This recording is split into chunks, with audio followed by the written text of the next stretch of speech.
so we are back. We're here with Zelloo and Ellie on the couch, and I am the host. You'll have to listen to my voice for very much longer, because we've got these awesome people here. We've got Ultimate Doom here, and just a reminder again, we have the Hot Speed Run coming up. So you do not have a lot of time left to save the frames and save the puppies. I am forever labeling Zelloo as the antagonist of this marathon for wanting Omax to go in and cook these puppies. So if you don't want to see that, like, clearly you should be donating. But if you are just someone who just wants to really care about aesthetic, then obviously you want to donate for the bid war between 8-bit and 32-bit for the graphic style for Lena's Inception. Also coming up soon. But enough about me and being angry with Zelloo. But here is Zelloo. I'll hand it off to you and enjoy the Ultimate Doom run. Thank you, Aki. Yeah. Hi, everyone. I'm Zelloo or Zelloo, however you say it, never matters. So we're going to be playing Ultimate Doom. Very, very classic 1990s FPS that's basically the grandfather of modern speedrunning, and you're going to see why. With me, I have one very special commentator, if you'd like to introduce yourself. Hey everyone, my name's Ellie. I'm a big Doom fan. Used to run Doom 64, did a bunch of routing for that. Big fan of the classic as well, the PC games. And yeah, it's going to be a really good, fast-paced run. Zelloo is a great runner, and yeah, let's just get strapped in and get started. Yep. Alright, so the category is UV speed. That is ultra-violent. The hardest normal difficulty. Nightmare was a joke difficulty added in later versions of the game. So it gets its own category. So we're going to play ultra-violent, and speed is basically just any percent. We're going to play through all 4 episodes and play through the 32 main levels. So we'll go ahead and get started in 3, 2, 1, go. E1M1, pretty short, straightforward. There's 2 paths to take to the end. We're taking the secret path to get to Mega Armor, which is going to carry us, carry our health resources, especially for map 3. And we're pretty much at the end already, and we can talk about randomness in this game real quick. There's a bunch of stuff that's random, including damage given, damage taken, which is probably the biggest thing. The spread of your shots, like your shotgun, chain gun, damage you give, enemy movement, accuracy of attacks, specifically enemies like shotgunners. So for map 2, we just, it's a considerably bigger map with a side area that we just ignore. Basically just get the red key and go. I can also take this time to talk about some movement tech in the run, like what we call SR40 and SR50. SR stands for strafe run. We essentially run at a diagonal.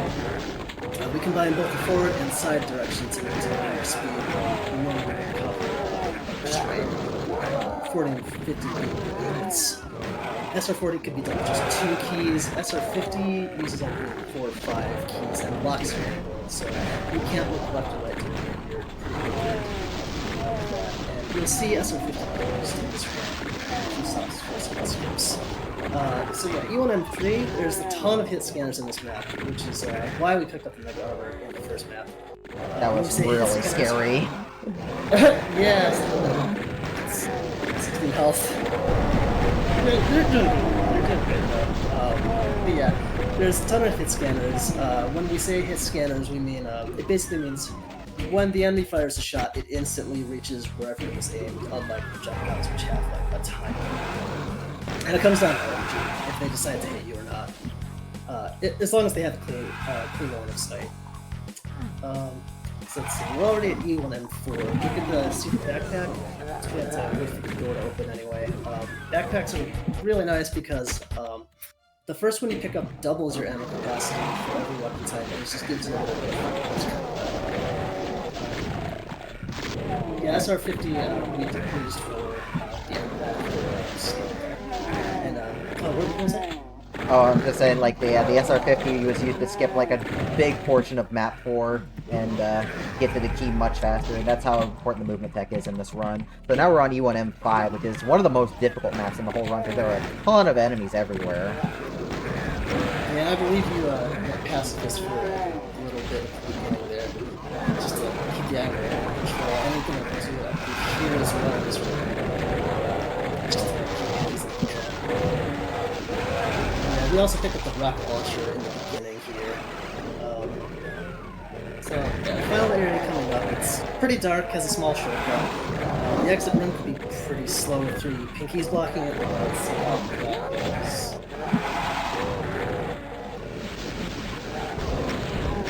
Just gonna control real quick. We've got $5 from Mage Mew to State Puppies. So you're $25 away from a tie.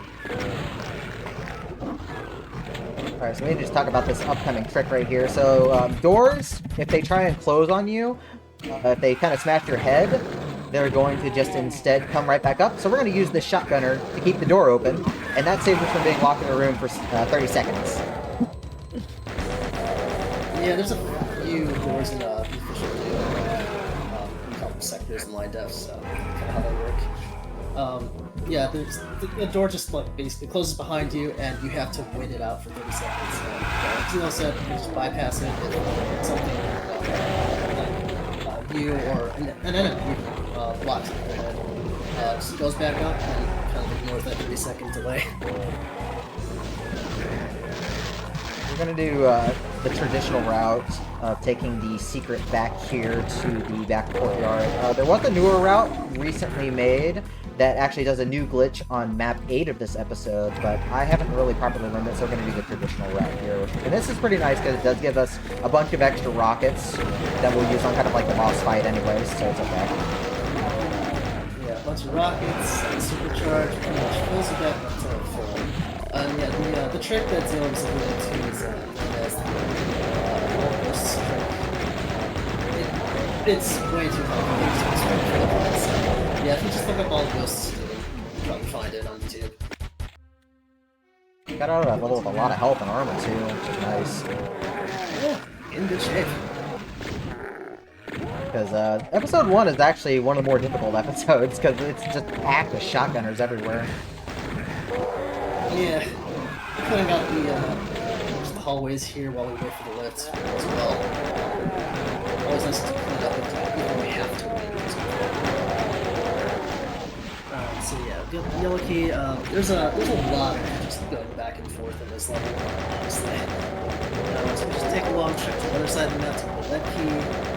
On the way back, we just jump off a bridge from the center of the platform and race it up to get a supercharge. Kind of a shortcut, and get some nice big health from the way. At that point, we just get the blue key, get just slight more backtracking, and then get to the exit here. It's a little weird because I actually had to skip the green armor because I actually had so much blue armor left over. That almost never happens. Oh yeah, it's too much armor. I guess that's the armor of shame too, this one, huh? We got a couple rockets to clear out this group of enemies here. Yeah, rockets in this episode are very tightly routed. So that brings us to the boss level, basically. Yep, so E1M Wait, final map of this episode, episode 1. We're gonna just basically rush to the end where we get 2 Barons of Hell, we see them for the first time. We're gonna see them a lot more in some secret episodes, but yeah. They hit hard. Take 5 or... Nice. And take 5 or, if you're unlucky, 6 rockets. I have to take the stairs of shame as a trade-off, though. Oh well. Yeah. It's a tough jump. But I got the fast Baron kill. So this episode ends a little weirdly. Instead of ending immediately when you kill the bosses, we actually have to go in this room, and when we get to less than 10% health, we basically die, and that actually starts the next episode. Just a little bit of lore. So, pretty solid episode. Nice job. Yeah, it was good. Okay, yeah, episode 2, map 1 has plenty of wide open area in the first half. Kind of cramped in the second half. We're going to see a few new things in this episode. Like a few new enemies and a new weapon. Speaking of new enemies, coming up to our first... Harvest bad. Oh, Yeah, traffic jam was pretty bad there, but I got out without getting too trapped. That's a very, very common theme in episode 2. Is there are some open spaces, but there's also a lot of tight corridors that you kind of need to squeeze through. right. Yeah, here's our first new enemy, Demon. More or less the mascot of the franchise. Kind of everywhere. I've got several of them on the shelf behind me. Yeah. So this has a nice sequence break right here. So we're just going to grab the plasma because the plasma is really useful for this episode and for the boss fight. And then we can basically skip this level using an SR-50 jump. There's a nice little quirk with the map design where you're supposed to raise a bridge, but if you just time your jump properly, you can just rush right to the exit. And it's nice too if you miss it, since there's a switch that you can kind of cheese out that's right there. Because they don't check your height, they just check if you have a line of sight. And I could probably talk about this real quick, since that was the first one we picked up last map. The Zerg heals you up to 100% if you're below it, and gives you basically a fist power for the entire rest of the map, which basically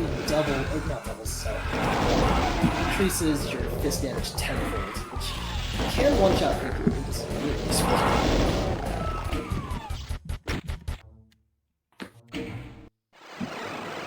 Not much going on in this level, so this is a good time for any announcements, if we have any. Sure do. We have a donation from Shinji. I am a simple human. I see awesome. I donate. Donating the Bimani number to wish Zelllooo good luck from the rhythm game community. So that's $5.73. Thank you, Shinji. Hey, Shinji. Thank you. I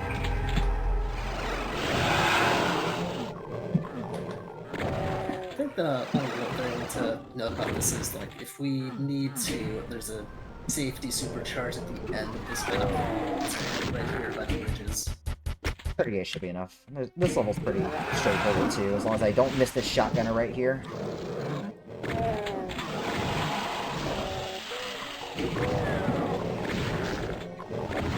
Yeah, outside of this map, the next two maps we're gonna have a lot to talk about. Yeah, let's go ahead and talk about that now. Yeah. So for the next map, I'm gonna skip pretty much the entire thing, using what's called a void glide, which is where we use momentum preservation and a rocket boost to push ourselves out of bounds. So yeah, we just push ourselves against the corner, and you can tell if it works by just bobbing on the bottom center. After that, we get to the exit, and Zeal's gonna try and hit the switch from out of bounds. Has to be lined up for it, and needs some sound cues, so.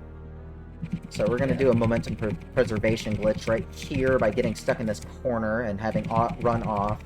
So hopefully we'll get this quick. This is a little bit luck-based here.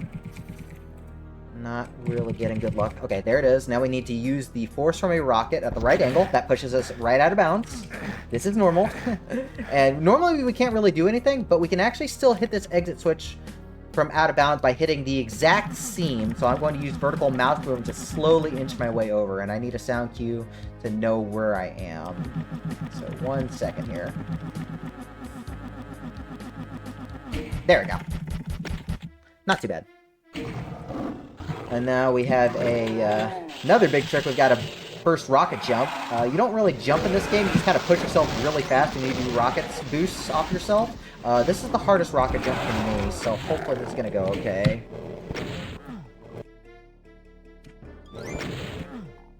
Come on, you. Luckily, you get an invuln right before you do this, so yeah. You don't take any damage for it.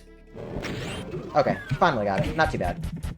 Yeah, that jump in particular, speedruns of this game, like competitive speedruns, require you to do demos that are single segment, and having that trick at the end has killed a lot of runs, because you only get one shot at it, you can't reload or back it up in any way. If you miss, you're done. Anyways, here's the Cyber Demon. I'm sorry it's very loud, but 200 plasma is definitely the best way to take him down.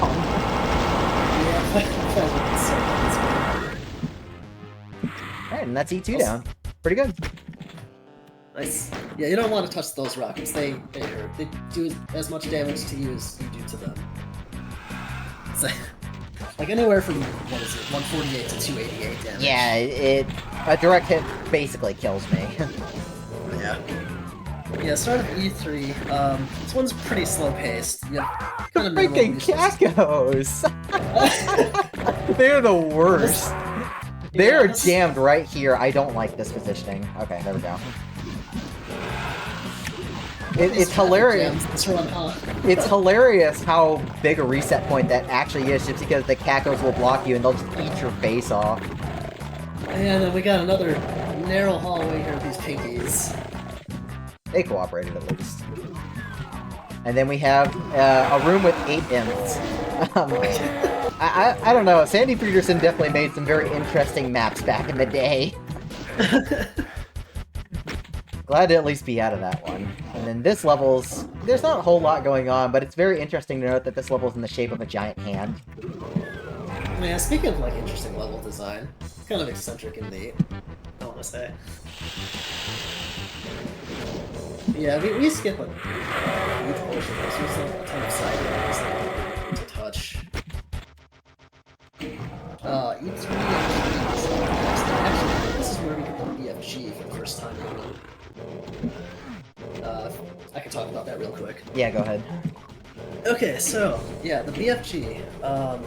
So when you fire it, there's an initial ball, which has a very wide range of damage, anywhere from 100 to 800, increments of 100, and after the ball hits, there are like 40 invisible tracers that shoot out from the guy in the angle that the shot was fired, and the tracers do the bulk of the damage. They're powerful enough to easily one-shot like even a Baron, and they can two-shot or side rotate, so it's more effective with big enemies if you point-blank them after the impact. So pretty much the most effective way of doing it is to shoot it right at the enemy and then look at them really hard. Yeah. Also, we got this key grab coming up real quick if you want to talk about it. Oh yeah, there's the key bump that we're going to use SR50 for. It's basically kind of clip into the wall for a tick. Game tick, rather. Before we get ejected out, another key from the other side of the wall. So, it's a pretty nice time save. I have to reload. This is really rough. This is difficult to get. Okay, not too bad there. Yeah, you're just basically clipping into the key for like a frame, and then you grab the key before the game pushes you out of the wall for that frame. So, save a lot of time skipping a switch puzzle.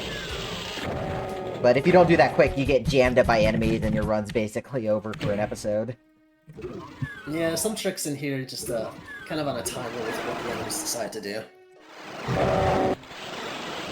There's not too much going on in this map aside from you just peek into this room, shoot to aggro pinkies so they can go to the side afterward. I will go back to it. I think that was a good time to talk about how it works. I don't think we want to do that yet. Now go ahead. Okay. So there's two types of armor classes, which you get by picking up the green or the blue armor. You start out with the green class, which absorbs a third of the damage you take, and the blue armor splits the damage between your armor and health evenly.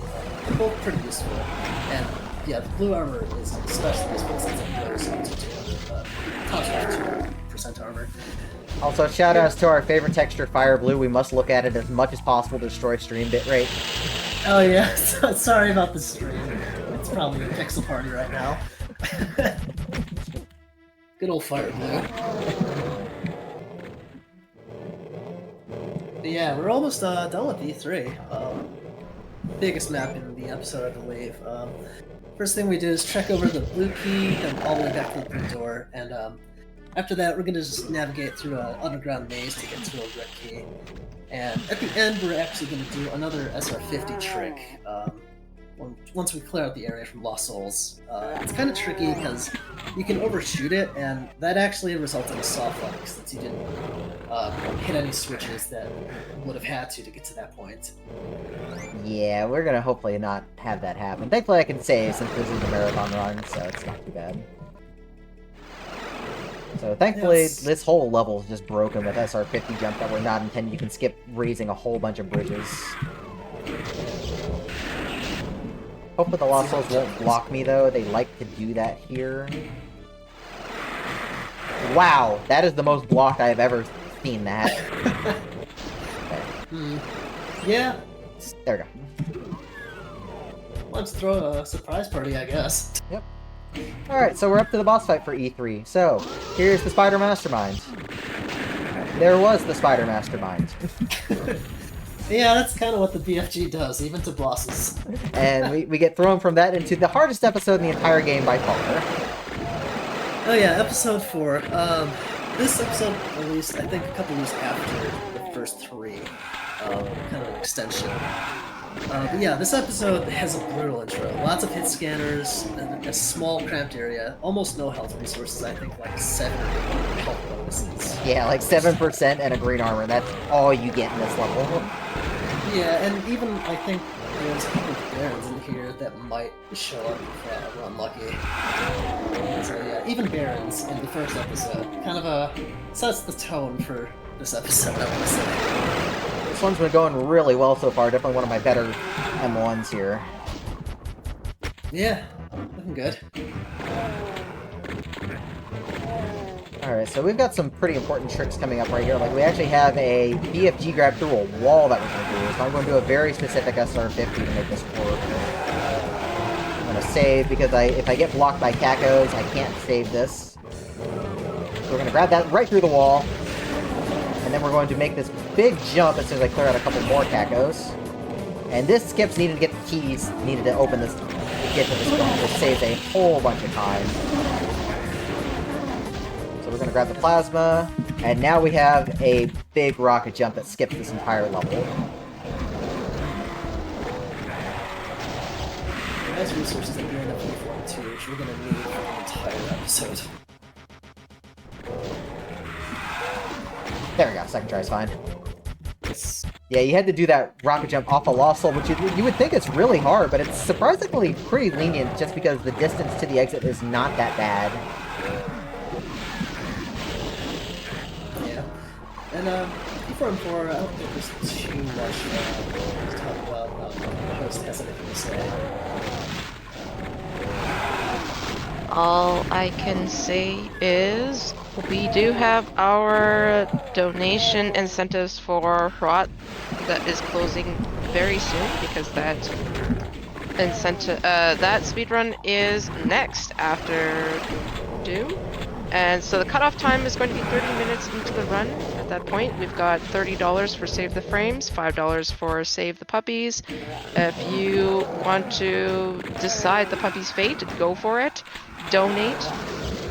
And we also have our graphic style for Lena's Inception, which is between 8-bit old school or 32-bit slightly less old school, whichever you prefer.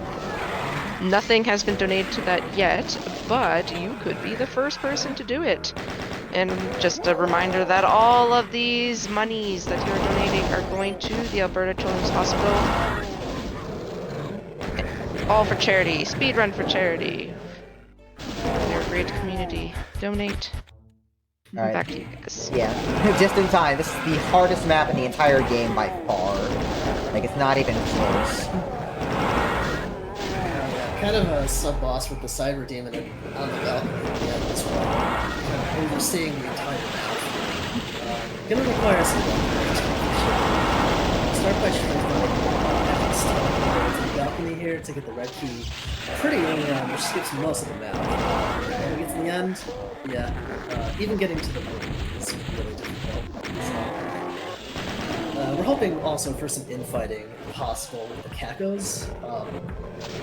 So I think this shot basically gets some free shots.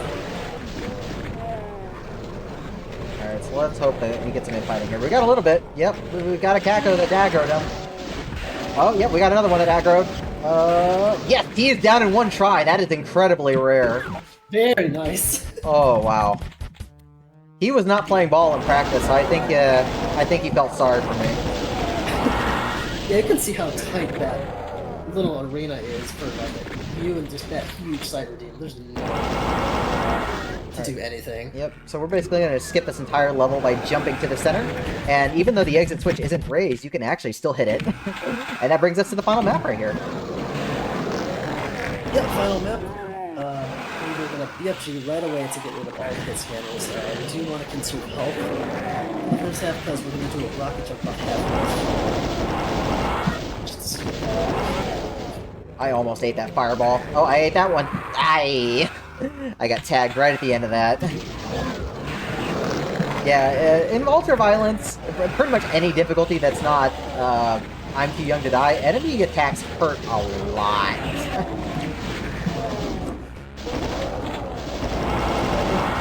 Fireballs like 80 damage or something. I think they can do up to, yeah, probably 80, maybe more than that. Scratches can definitely do like 100. Yeah, it's kind of ridiculous. Alright, we got one last rocket jump right here. Didn't get enough speed on that. There we go. Gonna grab an extra self pack. We're just gonna take out another mastermind right here. Time is going to be when I exit this map, so we're gonna try and sneak in from the top here. Hopefully we can just jump straight in. And that's time. I accidentally restarted map right after, but I did finish. So we're good. Nice. So yeah, 23:39. That's actually really good. That's like only about 45 seconds off my PB. GG. So, overall, a very good, solid run for a marathon. So, I want to give some quick thanks. Big thanks to Ellie for doing commentary for me because this game is really fast-paced and hard to do commentary by yourself. So I'm always happy he's here to back me up on that. Big shout-outs to everyone here at Slurpathon who's involved. It's always a great cause. I'm happy to always contribute and have some fun. And then big shout-outs to my wife, Haru, who's actually watching over there because she enables me to do this stuff. And big shout-outs also to Dime and the Doom World community for doing a whole bunch of work. We didn't even talk about the source ports. I'm actually playing this on a source port called DSDA Doom, which is basically a modified executable that is the game with extra features. Like widescreen support and just a whole bunch of stuff, and the community is so good about mods and custom content. They've really kept the game alive over the last 30 years that it's been out. It's going to be Doom's 30th birthday in December, so big shout outs to everyone who's ever gotten involved with Doom. Ellie, you want to say anything before we head out? Not too much aside from just really solid run. Thank you. So yeah, thanks y'all. Pretty awesome. Thank you again. We shall be back in a bit with the Rot Run. Remember to get your donations in. Kick Zelloo out of that place.